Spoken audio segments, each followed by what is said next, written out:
ہم امید کرتے ہیں کہ آپ خیریت سے ہوں گے۔ دوستو، حضرت علی رضی اللہ تعالی عنہ سے روایت ہے، فرمایا کہ میں نے رسول اللہ صلی اللہ علیہ وآلہ وسلم سے سنا، آپ نے فرمایا کہ ہر چیز کے لیے حسن و جمال اور زینت و خوبصورتی ہے، اور قرآن کا حسن و جمال اور زینت و خوبصورتی سورۃ الرحمن ہے۔ یہی وجہ ہے کہ سورہ رحمان کو قرآن کی زینت کہا جاتا ہے۔ یہ سورہ اپنے اندر بے شمار فیوز و برکات رکھتی ہے۔ آج کی ویڈیو میں ہم آپ کو اس مبارک سورت کا ایک خاص عمل بتانے جا رہے ہیں جو کہ آپ نے جمعے کے دن کرنا ہے۔ عمل بہت ہی قیمتی اور مجرب ہے، جس کو آپ یقین کامل کے ساتھ کر لیں تو انشاءاللہ جائے نماز سے اٹھنے سے پہلے آپ اللہ تعالیٰ سے اپنی حاجت پوری کروا لیں گے۔ یہ خاص وظیفہ آپ نے کیسے کرنا ہے اور جمعے کے دن کی کن خاص گھڑیوں میں کرنا ہے، اس حوالے سے مکمل تفصیل جاننے کے لیے ویڈیو کو آخر تک لازمی دیکھیے گا۔ دوستو، ہم آپ کو آج کے ٹاپک کے حوالے سے تفصیل بھی بتائیں گے، لیکن اس سے پہلے آپ سے درخواست ہے کہ اگر آپ ہمارے چینل اسلام ایڈوائزر کی ویڈیو پہلی بار دیکھ رہے ہیں اور ابھی تک آپ نے ہمارا چینل سبسکرائب نہیں کیا تو ابھی ہمارا چینل سبسکرائب کریں اور ساتھ ہی لگے بیل کے بٹن کو بھی پریس کریں تاکہ آپ کو مستقبل میں ہماری اپلوڈ ہونے والی مزید ویڈیوز کا نوٹیفیکیشن ملتا رہے۔ اور ہماری تمام بہنوں اور بھائیوں سے گزارش ہے کہ درود پاک کی برکت سے ہونے والی دعا میں شامل ہونے کے لیے اپنا نام کامنٹ سیکشن میں ضرور لکھیں اور ہماری درود پاک کی محفل کا حصہ بنیں۔ پیارے دوستو، رسول اللہ صلی اللہ علیہ وآلہ وسلم نے جمعے کے دن کا ذکر کیا اور فرمایا، اس میں ایک گھڑی ایسی ہے جس میں کوئی مسلمان نماز پڑھے اور اللہ تعالیٰ سے کچھ مانگے تو اللہ تعالیٰ اس کو عنایت فرما دیتا ہے۔ اور ہاتھ کے اشارے سے آپ صلی اللہ علیہ وآلہ وسلم نے واضح فرمایا کہ وہ ساعت مختصر سی ہے، بروایت بخاری شریف۔ اسی حوالے سے ایک روایت یہ ہے، رسول اللہ صلی اللہ علیہ وآلہ وسلم نے ارشاد فرمایا، وہ گھڑی خطبہ شروع ہونے سے لے کر نماز کے ختم ہونے تک کا درمیانی وقفہ ہے، بروایت مسلم۔ اور دوسری روایت میں رسول اللہ صلی اللہ علیہ وآلہ وسلم نے ارشاد فرمایا، جمعے کے دن ایک گھڑی ایسی ہوتی ہے کہ مسلمان بندہ جو مانگتا ہے اللہ اس کو ضرور عطا فرماتا ہے، اور وہ گھڑی عصر کے بعد ہوتی ہے، بروایت مسند احمد۔ مذکورہ حدیث شریف اور دیگر احادیث کی روشنی میں جمعے کے دن قبولیت والی گھڑی کے متعلق علماء نے دو وقتوں کی تجدید کی ہے۔ ایک، دونوں خطبوں کا درمیانی وقت جب امام ممبر پر کچھ لمحات کے لیے بیٹھتا ہے، دوسرا غروب آفتاب سے کچھ وقت قبل۔ دوستو، ہمیں چاہیے کہ قبولیت کی ان گھڑیوں کو تلاش کریں، ان کو ڈھونڈیں اور ان گھڑیوں میں دعاؤں کا خصوصی اہتمام کریں۔ قربان جائیں پیارے آقا صلی اللہ علیہ وآلہ وسلم کی امت پر شفاعت کے لیے کہ اپنی امت کی آسانی کے لیے یہاں تک بتا دیا کہ کن گھڑیوں میں دعا کرو گے تو قبولیت کے زیادہ قریب ہے، لیکن اس کے باوجود ہم ان گھڑیوں کو ضائع کر دیتے ہیں۔ آج ہم آپ کو جو وظیفہ بتانے جا رہے ہیں وہ انہی گھڑیوں میں سے ایک گھڑی میں کرنے کا وظیفہ ہے۔ اس وظیفے کو بتلائے گئے اوقات میں کریں اور اللہ سے اپنے مسائل حل کروائیں، اپنی حاجتیں پوری کرائیں۔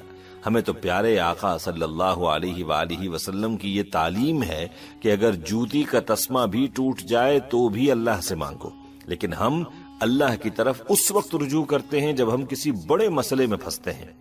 اور یاد رہے کہ اللہ کو جس وقت بھی پکارا، اللہ تو اپنے بندے کی سنتا ہے۔ اللہ یہ نہیں کہتا کہ تم اب میرے در پر کیوں آئے ہو، بلکہ جب اللہ کی طرف بندہ رجوع کرتا ہے تو اللہ خوش ہوتا ہے۔ اس لیے ہمیں چاہیے کہ اپنی ہر حاجت میں اللہ ہی سے رجوع کیا جائے، کیونکہ وہی تو حاجت روا ہے۔ آئیے آپ کو اب بتاتے ہیں کہ آپ نے جمعے کا یہ خاص وظیفہ کیسے کرنا ہے۔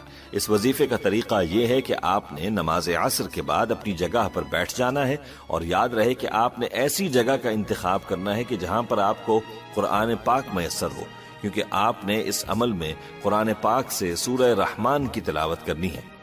وظیفے کا طریقہ یہ ہے کہ آپ نے سب سے پہلے درود امی وصلی اللہ علی النبی الامی وعلی آلہ وسلم 41 مرتبہ پڑھنا ہے۔ پھر اس کے بعد سورہ رحمان کی تلاوت شروع کرنی ہے۔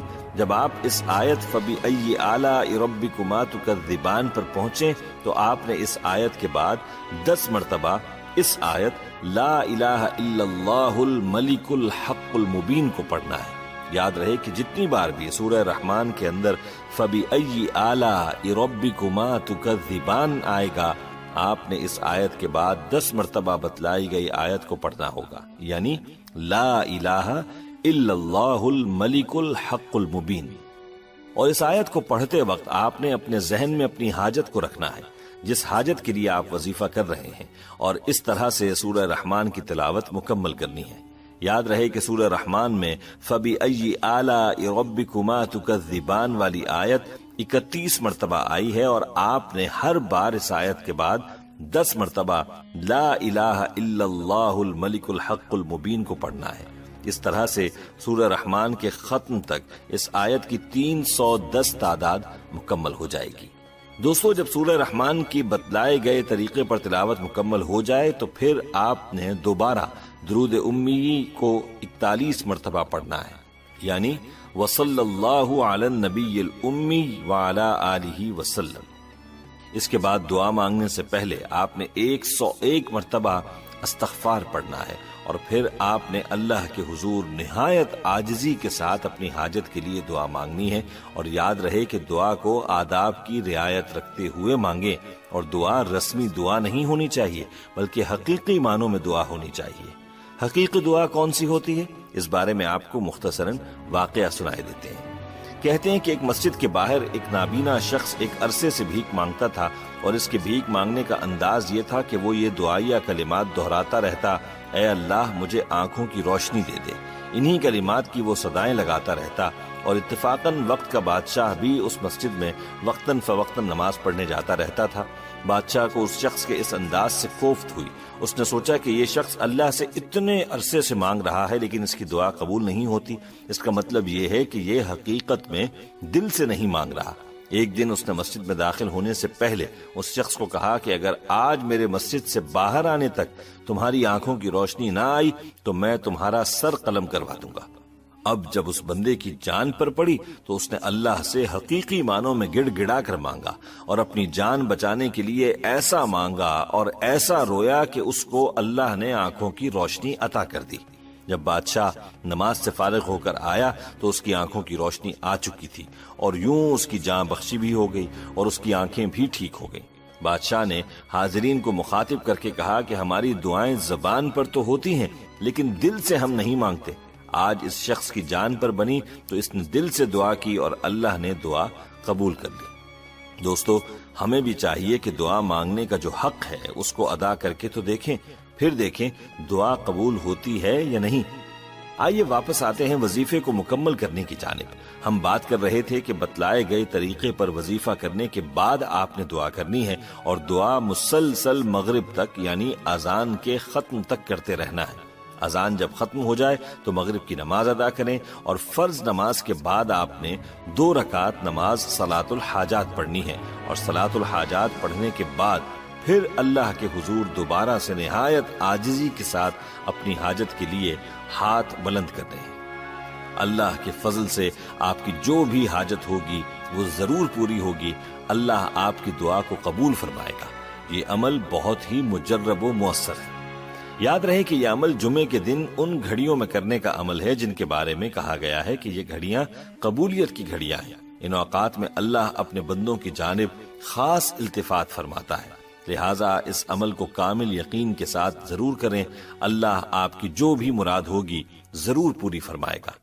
دوستو، آخر میں آپ کو بتاتے چلیں کہ درود امی کی حدیث پاک میں جمعے کے دن عصر کی نماز کے بعد پڑھنے کی بڑی فضیلت آئی ہے۔ حدیث کا مفہوم ہے کہ جس نے عصر کی نماز کے بعد اپنی جگہ پر بیٹھے بیٹھے 80 مرتبہ اس درود کو پڑھا تو اس کے 80 سال کے گناہ معاف کر دیے جاتے ہیں۔ ہمیں چاہیے کہ درود پاک کی ویسے بھی کثرت کیا کریں، درود پاک میں اللہ نے بڑی برکات رکھی ہیں۔ دوستو، آج کی ویڈیو کو اپنے دوستوں کے ساتھ زیادہ سے زیادہ شیئر کریں، اور آپ چاہتے ہیں کہ ہم آپ کے لیے آپ کی مرضی کا کوئی وظیفہ یا موضوع لے کر آئیں تو آپ اس بارے میں ہمیں کامنٹ سیکشن میں بتا سکتے ہیں۔ پیارے دوستو، ہم یہ امید کرتے ہیں کہ آپ کو ہماری آج کی یہ ویڈیو ضرور پسند آئی ہوگی۔